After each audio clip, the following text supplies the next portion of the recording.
يا أيها الذين آمنوا اتقوا الله حق تقاته ولا تموتن إلا وأنتم مسلمون. وقال أيضا يا أيها الذين آمنوا اتقوا الله وقولوا قولا سديدا يصلح لكم أعمالكم ويغفر لكم ذنوبكم ومن يطع الله ورسوله فقد فاز فوزا عظيما. صدق الله العظيم. Jemaah rahimahumullah,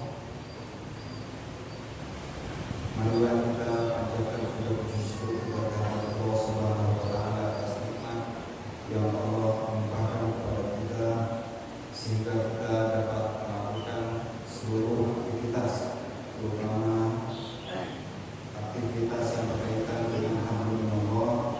Semoga semua nikmat yang Allah berikan kepada kita bisa kita salurkan untuk tetap istiqomah beribadah hanya kepada Allah Subhanahu wa taala. Salawat dan salam tak lupa kita sampaikan kepada junjungan kita Nabi Muhammad sallallahu alaihi wasallam. Semoga kita tetap istiqomah dalam menjalankan sunnah-sunnah Nabi kita Muhammad sallallahu alaihi wasallam dan kita memohon syafaat beliau kelak pada waktunya.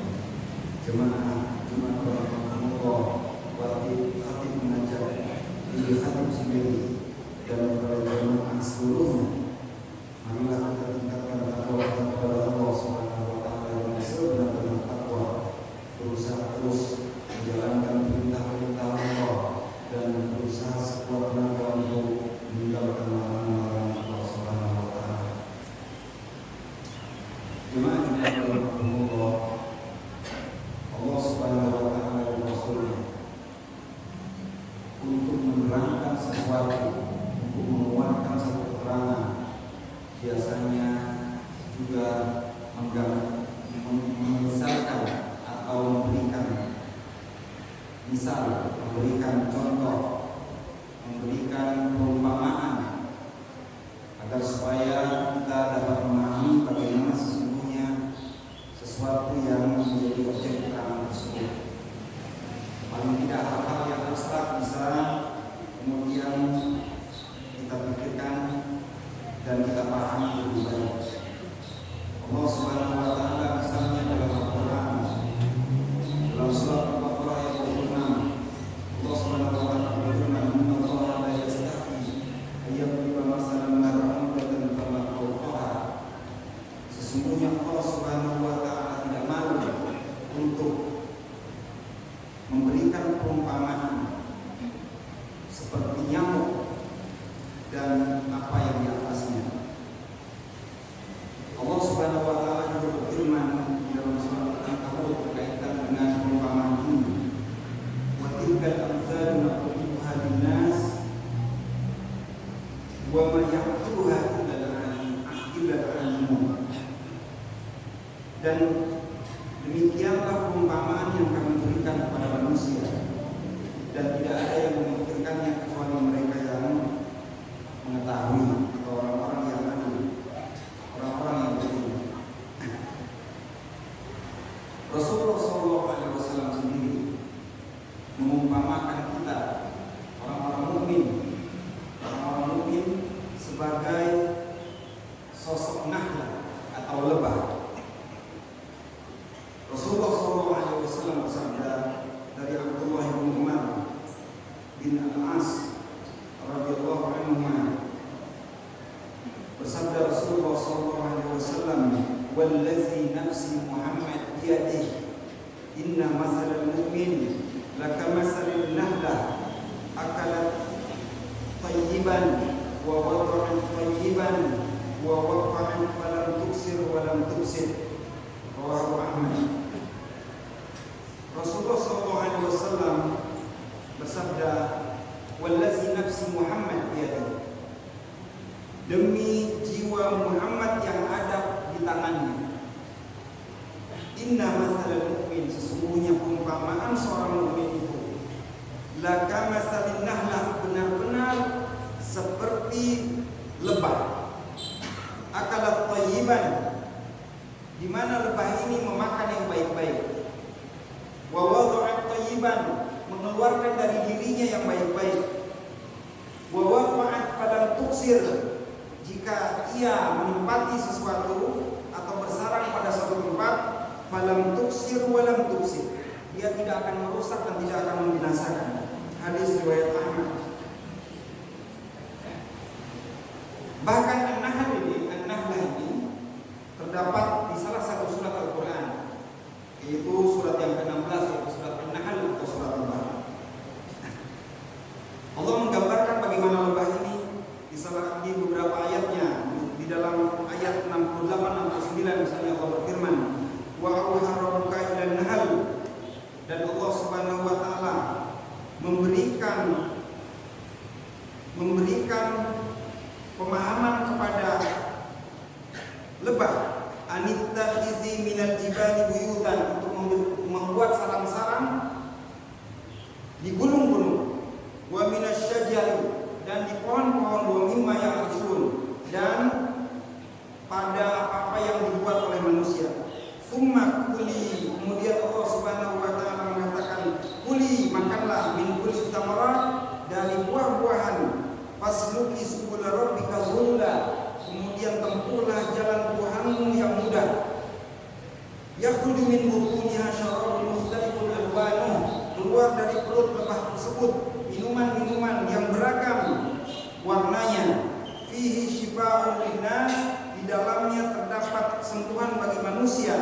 Inna fi dzalika laayatan liqaumin yatafakkarun, sesungguhnya yang demikian itu merupakan tanda bagi kaum yang berpikir. Jemaah Jumat rahimahullah, jika kita perhatikan bagaimana tamsil atau perumpamaan Rasulullah untuk orang-orang mukmin, untuk kita sebagai mukmin, yang pertama adalah memakan yang baik-baik saja. Artinya kita sebagai seorang mukmin tentu mencari nafkah yang halal, yang baik untuk kita dan untuk keluarga kita.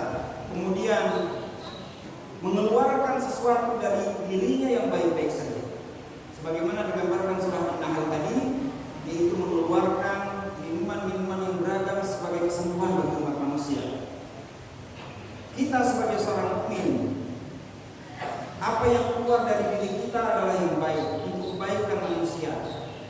Baik itu yang kita ungkapkan, yaitu komentar-komentar, kemudian tindakan-tindakan kita, maka perlu kita jaga untuk kebaikan diri kita, keluarga kita, saudara-saudara kita. Begitulah sosok lebah.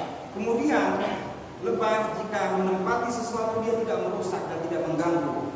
Bahkan jika kita melihat bagaimana ulama-ulama mengatakan lebah ini adalah sosok pekerja keras. Kemudian lebah merupakan binatang yang bekerja sama, terus bekerja sama. Kemudian binatang ini, lebah ini rela mati untuk membela ratunya, kawanannya. Lebah juga tidak akan mengganggu, la tuksir wala tuksir, kecuali dia diganggu, kemudian dia diusik, baru kemudian dia akan menyerang.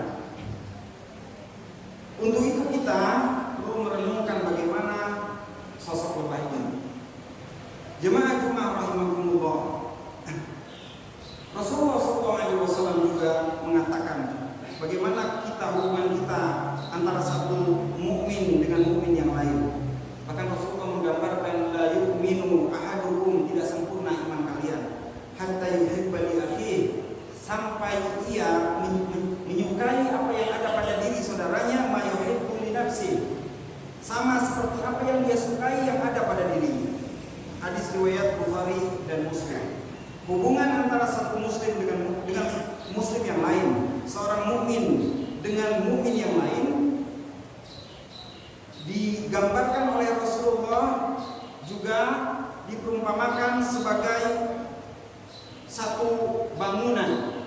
Rasulullah bersabda dari Abu Musa, dari Nabi Sallallahu Alaihi Wasallam bersabda, innal mu'min lil mu'min, seorang mukmin bagi mukmin yang lain, kal bunyan, seperti satu bangunan, yashuddu ba'duhum ba'da, satu dengan yang lainnya saling menguatkan. Hadis riwayat Bukhari. Thalib.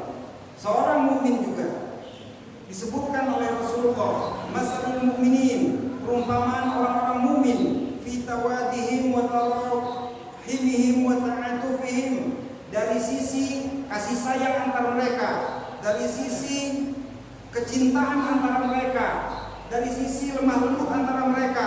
Masalul jasad, seperti satu tubuh, iza shtaka minhu adun, jika satu tubuh, bagian tubuh itu merasakan sakit, tada'alahu sa'irul jasadi, terpanggil semua anggota tubuh itu bisahri wal huma, tidak bisa tenang, wal huma, dan merasa meriang atau panas. Hadis riwayat Muslim. Untuk itu, marilah kita sebagai sesama mukmin untuk bisa berempati antar kita. Kita bisa melihat saudara kita di sekitar kita, saudara kita di Nusantara, saudara kita di luar negara kita yang tengah berduka misalnya, tengah berperang. Mari kita dukung dengan doa pada Allah Subhanahu wa taala agar mereka dikuatkan. Ada sebagian orang mengatakan bahwa pertikaian tersebut pertikaian politik, mungkin ada benarnya. Namun kita sebagai sesama mukmin tetap apa yang digambarkan oleh Rasulullah, seorang mukmin dengan mukmin yang lain merupakan satu bangunan, seperti tubuh yang satu merasa sakit dan yang lain pun merasakan, dan tidak sempurna dengan seseorang jika dia tidak mengharapkan apa yang ada pada diri saudaranya sebagaimana dia harapkan pada dirinya sendiri. Jika kita mengharapkan ketenangan, maka kita harapkan ketenangan pada saudara kita. Jika kita harap ketentraman, maka kita pun mengharap ketentraman yang sama yang ada pada saudara-saudara kita. Semoga kita menjadi seorang mukmin yang baik di sisi Allah Subhanahu wa taala, dan seperti apa yang diharapkan oleh Rasulullah SAW. Barakallahu li wa lakum fil Qur'anil azim, wa nafa'ani wa iyyakum bima fihi minal ayati wa dzikril hakim, wa taqabbala minni wa minkum tilawatahu innahu was samiul alim. Wa qul